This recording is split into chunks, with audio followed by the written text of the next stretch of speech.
দর্শক, আপনি জানেন এমন একটা দেশ আছে যেটা চারদিকে শুধু মরুভূমি আর বালু দিয়ে ঘেরা। একটা নয়, দুটা নয়, দেশের ৯৫% জুড়েই শুধু বালি। কিন্তু তারপরেও এই দেশটিকেই প্রতি বছর কোটি কোটি টাকা খরচ করে বিদেশ থেকে বালি কিনতে হয়। হ্যাঁ, ঠিক শুনছেন আপনি, বালি কিনতে হয়। প্রশ্ন জাগে, এটা কি সম্ভব?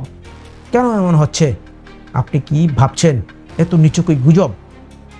এক মুহূর্ত ভাবুন দর্শক, মরুভূমির বালুর দেশে রাতারাতি বিশাল সব আকাশছোঁয়া প্রজেক্ট, কয়েকশো বিলিয়ন ডলারের নির্মাণ কাজ, কিন্তু সেই কাজ থমকে যাচ্ছে বালির অভাবে। এই গল্পটা শুধু সৌদি আরবের নয়, এর পেছনে লুকিয়ে আছে বিশ্বব্যাপী এক ভয়ঙ্কর সংকট, যার প্রভাব পড়ছে আমাদের পরিবেশ, অর্থনীতি, এমনকি রাজনীতিতেও। তাই আপনি যদি জানতে চান, এক, মরুভূমির বালি দিয়ে কেন বাড়ি বানানো যায় না?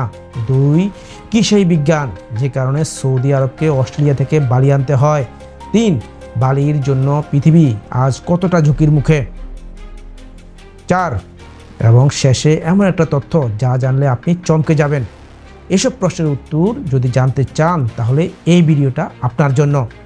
দর্শক, ভিডিওর একবারে শেষে এমন একটা চমক আছে যেটা আপনি কোনো খবরের কাগজে বা সাধারণ ইউটিউব ভিডিওতে শুনবেন না। তাই শেষ পর্যন্ত দেখে ফেলুন, না হলে গল্পটাই অসম্পূর্ণ থেকে যাবে। তবে তার আগে যারা এখনও আমাদের ইউটিউব চ্যানেল সাবস্ক্রাইব করেননি, অনুরোধ করছি সাবস্ক্রাইব করে ফেলুন এবং ফেসবুক পেজে ফলো দিয়ে রাখুন। এখনই করে ফেলুন। এমন গভীর বিশ্লেষণ আর ভিন্নধর্মী রিপোর্টিং পেতে এবার চলুন উন্মোচন করি আড়ালের অজানা।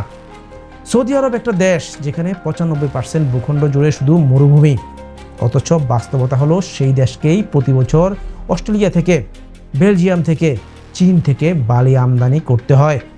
চলুন প্রথমেই বুঝি কেন মরুভূমির বালি ব্যবহার করা যায় না। দর্শক, আপনি জানেন মরুভূমির বালি যতটাই রোমাঞ্চকর দেখতে, নির্মাণের সময় ঠিক ততটাই অযোগ্য। হাজার হাজার বছর ধরে বাতাসের ঘর্ষণে এই বালুর কণা হয়ে গেছে গোল আর মসৃণ। এর ফলে এই কণা সিমেন্টের সঙ্গে ভালোভাবে মিশে না, ফলে তৈরি হয় দুর্বল ঝুঁকিপূর্ণ কংক্রিট। ঠিক উল্টোভাবে নির্মাণের জন্য দরকার খসখসে কোনাকুনি ধারালো দানার বালি, যা একসঙ্গে লেগে শক্ত বুনট তৈরি করে। এবার চলুন দেখি এই সমস্যায় কিভাবে বিশ্বের বিভিন্ন দেশ জড়িত হয়ে পড়েছে। জাতিসংঘের পরিবেশ সংস্থা ইউএনইপি জানিয়েছে, পৃথিবীতে প্রতি বছর প্রায় ৫০ বিলিয়ন টন বালি ব্যবহৃত হচ্ছে, যা সবচেয়ে বেশি ব্যবহৃত প্রাকৃতিক পদার্থ। অথচ এর অতি অল্পই আসলে উপযুক্ত নির্মাণের জন্য। চীন, ভারত, সংযুক্ত আরব আমিরাত, সৌদি আরব সবাই নিজেদের মেগা সিটি বানাচ্ছে, অথচ বালি ঠিকঠাক পাওয়া যাচ্ছে না। তাই শুরু হয়েছে বিশ্বজুড়ে এক নীরব বালি যুদ্ধ। দর্শক, আপনি কি জানেন অস্ট্রেলিয়া হয়ে উঠছে এই যুদ্ধে অন্যতম বড় খেলোয়াড়। ২০২৩ সালে অস্ট্রেলিয়া প্রায় $২৭৩ মিলিয়ন বালি রপ্তানি করেছে। ২৭৩ মিলিয়ন। সৌদি আরব সেই তালিকায় অন্যতম ক্রেতা। শুধু এক বছরেই তারা প্রায় দেড় লাখ ডলারের বালি কিনেছে অস্ট্রেলিয়া থেকে। কারণ তাদের ভিশন ২০৩০, যেখানে তৈরি হচ্ছে বিশ্বের সবচেয়ে স্মার্ট শহর নিয়ম, লাল সাগরের তীরে বিলাসবহুল রিসোর্ট, এমনকি বিনোদনের নতুন শহর কিডিয়া। আর এত বড় বড় প্রজেক্ট চালাতে হলে লাগবে নির্ভরযোগ্য বালি, যা মরুভূমির বালু নয়। চলুন এবার জানি এর পরিবেশগত দিক। এই বালির চাহিদা মেটাতে গিয়ে বিশ্বব্যাপী শুরু হয়েছে অনিয়ন্ত্রিত বালি উত্তোলন।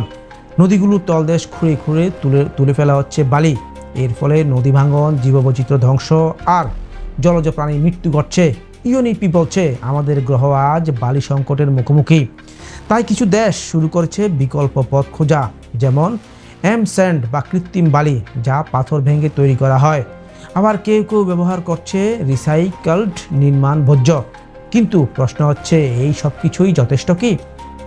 দর্শক, শুরুতে বলেছিলাম এই ভিডিওর শেষে থাকবে একটা চমক। তো শুনুন, ২০২৪ সালে একটা তথ্য ফাঁস হয়, যেখানে দেখা যায় সৌদি আরব নিয়ম প্রকল্পে ব্যবহৃত বালির এক বড় অংশ আসছে এমন একটি উৎস থেকে, যেটা ছিল একসময় রক্ষণাবেক্ষণাধীন সামুদ্রিক এলাকা। এই জায়গা ছিল পরিবেশগতভাবে সংবেদনশীল। সেখান থেকে বালি তুলে প্রজেক্টে ব্যবহার করার ফলে সমুদ্রজীবের প্রজনন চক্র ধ্বংস হয়ে যাচ্ছে এবং এ নিয়ে উঠেছে আন্তর্জাতিক সমালোচনার ঝড়। এবার আপনি বলুন দর্শক, আপনি কি ভাবছেন? একটা দেশ যার চারপাশে বালি, কিন্তু তার জন্যই অন্য দেশ থেকে আমদানি, এটাই কি উন্নয়নের ভবিষ্যৎ? আপনার ভাবনা কি বলে নিচে কমেন্টে জানান। ভিডিওটি যদি জেনে ভালো লেগে থাকে তাহলে বন্ধুদের সঙ্গে শেয়ার করুন। এভাবে আমাদের চারপাশে ঘটে চলেছে অদ্ভুত, জটিল অথচ গুরুত্বপূর্ণ সব ঘটনা, যেগুলোর পেছনের গল্প জানাটা আমাদের সবারই কম বেশি দরকার। আবার দেখা হবে এমনই আরেক ভিন্ন দৃষ্টিভঙ্গির গল্প নিয়ে। তো বন্ধুরা, আজ এই পর্যন্তই। আবার দেখা হবে। আসসালামু আলাইকুম।